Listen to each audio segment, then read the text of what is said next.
Hello everyone, my name is Michael and I want to welcome you to the first video of my new channel, Sovereign Gaming in City Builders. This is the YouTube channel where I build worlds, cities, and share my thoughts on video games in the city builder gaming space.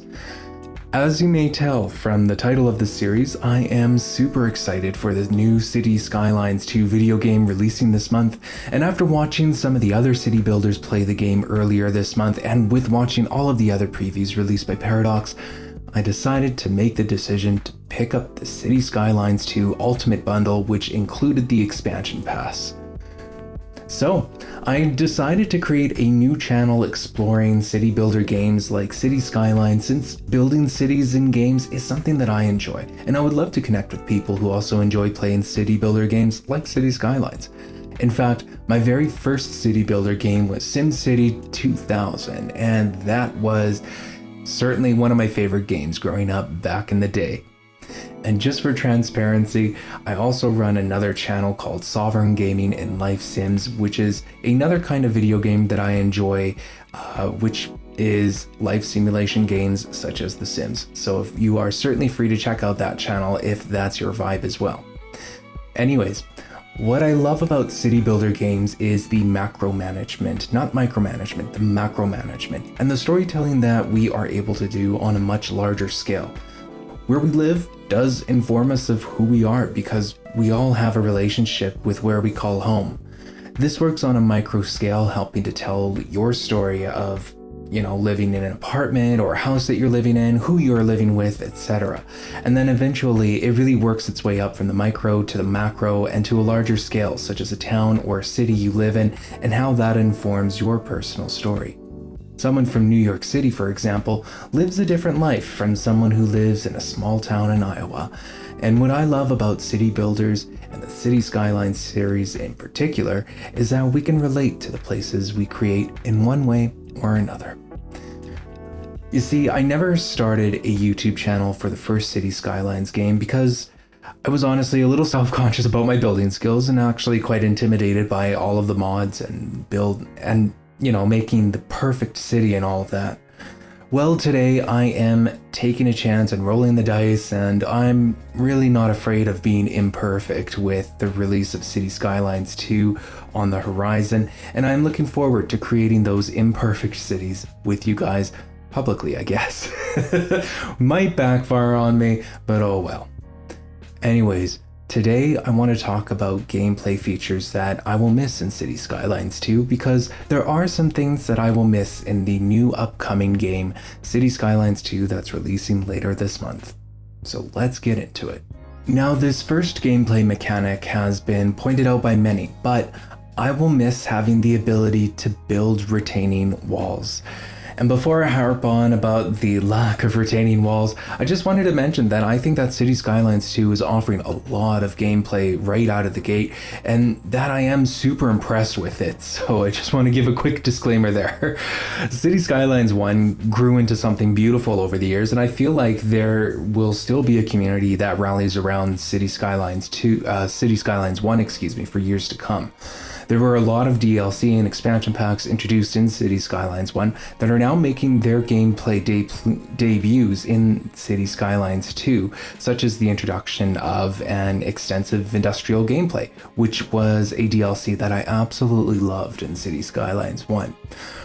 So with that said, and with that disclaimer out of the way, out of all of the gameplay mechanics from the first game being reintroduced into Cities Skylines 2, I have no idea why retaining walls didn't make the cut.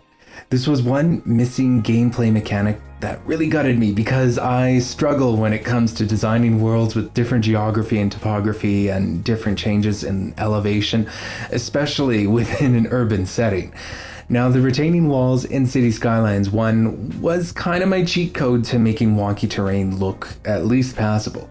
Now, everyone that subscribes to this channel will find out that I suck at making different terrain heights look good in cities.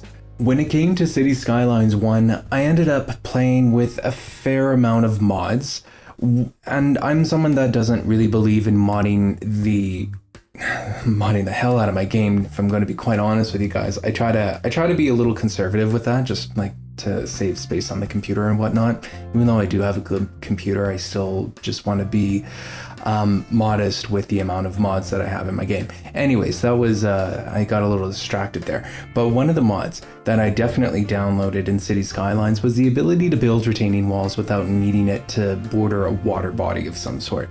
This was how I was able to terrace land and make the geography look passable in my neighborhoods that I was building. And I think that retaining walls are actually quite necessary because they exist in the real world in places that have changes in elevation. Like, they're used all over the place. And I guess you can cheat a little in Cities Skylines too and somewhat create the look of a retaining wall by lowering the terrain beside a road that's forced into the ground. But that can take away from how your city looks, and that feels like you're just kind of, you know, creating a road for the sake of creating a retaining wall, which I don't think is a good mix to have. So yeah, I wish that Cities Skylines 2 included retaining walls, and when they do make a return, I would like a couple of options, including the ability to control how thin or thick the walls are. Unless you downloaded from the workshop in Cities Skylines 1, the set of retaining walls that we got in Cities Skylines 1 for Paradox were quite thick on the top level surface. I think you guys know what I mean there. And so I would like to have several choices that included like fenced retaining walls, thick and thinner retaining walls, etc. So I would just like more options for when they are reintroduced. I mean, Paradox even included a cut and fill highway type, so it's not like retaining walls won't exist in Cities Skylines 2, it's just that players need an actual retaining wall tool to work with. Moving on, another gameplay mechanic that I will miss are both fences and a tree line tool. This has been pointed out in many influencers' recent playthroughs of Cities Skylines 2, but a tree line tool like the mod on the workshop is definitely needed. That and a forest brush would also be another mod that I would like to see make its way into the base game in a future update or something as official gameplay content. I guarantee that a tree line tool and a forest brush will be one of the first Cities Skylines 2 mods to develop, since these tools are necessary to help breathe some life into the worlds without making it a tedious process, and also helping to make the worlds look nice in a very time-saving way. Again, I personally tried to limit my mods in Cities Skylines 1, but the forest brush and the tree line prop tools were certainly must-have mods for me. I also wish that fences and props were a part of the Cities Skylines 2 package. Now, don't get me wrong, I think that Cities Skylines 2 is delivering on a lot of gameplay mechanics that I wasn't expecting, so I'm really impressed with that. Like, I'm still impressed with what they will be offering players come this October with their industrial gameplay, as well as many other things. Like, even the transportation options were like, some of those transportation options like the trams weren't something that we saw until the DLC, and they could have easily held that back. But yeah, I'm surprised that props aren't making their way in the official game. Like, props were introduced back in one of the latest DLCs, if I remember correctly, and if I'm wrong with that, just feel free to correct me in the comments below. But I do believe it was the Plazas and Promenades DLC. Anyways, props were always around, and they were made accessible by modders before they actually made them officially accessible in the early days of Cities Skylines 1. And so this is why I was a little surprised that props weren't at least made available to select. Like, Paradox didn't have to add in an extensive list of props to be made available to players, but little prop objects will be picked apart and added into the game by modders, unfortunately likely leading to UI and UX changes. That might be a little more widespread and larger, but you know, the modders have worked their magic and they've done some amazing things, so I'm not trying to talk down on that, but those larger changes to like your menus and stuff is certainly a larger change than players need had Paradox added it in to begin with. Again, I'm trying not to be critical here because everybody actually does a really wonderful job with this series. Oh yeah, I did consider that maybe Paradox decided to leave out some of these features in order to give modders a reason to add in their custom mods, but that seems a little off-brand to me.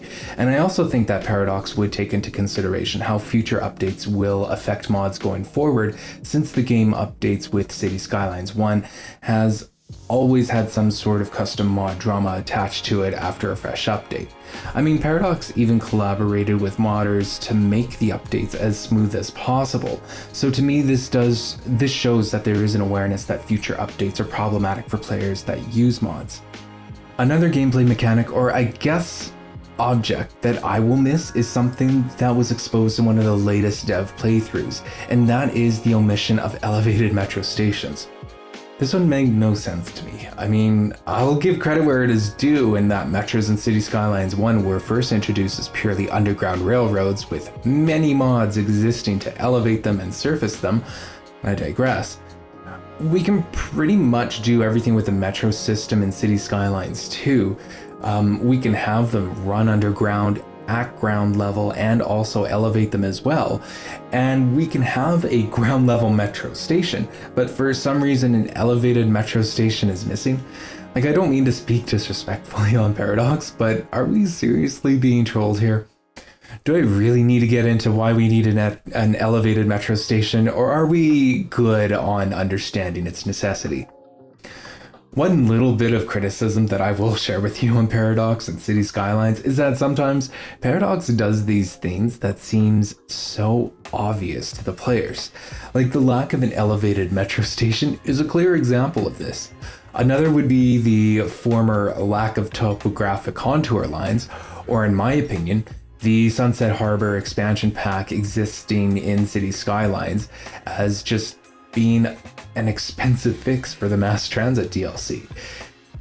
It's kind of like they build a feature and sometimes fail to follow through on completing the idea in its entirety, and then they have to reintroduce it at a later point in time. But that's just like one of my pieces of criticism to offer there. However, in the same breath, Paradox has been known to do major fixes on Cities Skylines and updates for free, and they are talking about Cities Skylines 2 as being a game that is meant to grow and change with time. If I'm going to be completely honest with you, I'm not worried about the missing features that I mentioned before, since I feel like they will either be modded in or they'll actually be added in by the Cities Skylines 2 Paradox team themselves, since I get the impression that they are aware of some of the things that are missing, and they are known to be a gaming developer that actually listens and reacts to their community, and they're very engaged with their community, hence why they've been doing all these influencer collaborations, which I think is pretty ingenious, and I will get into that at a later time in another video.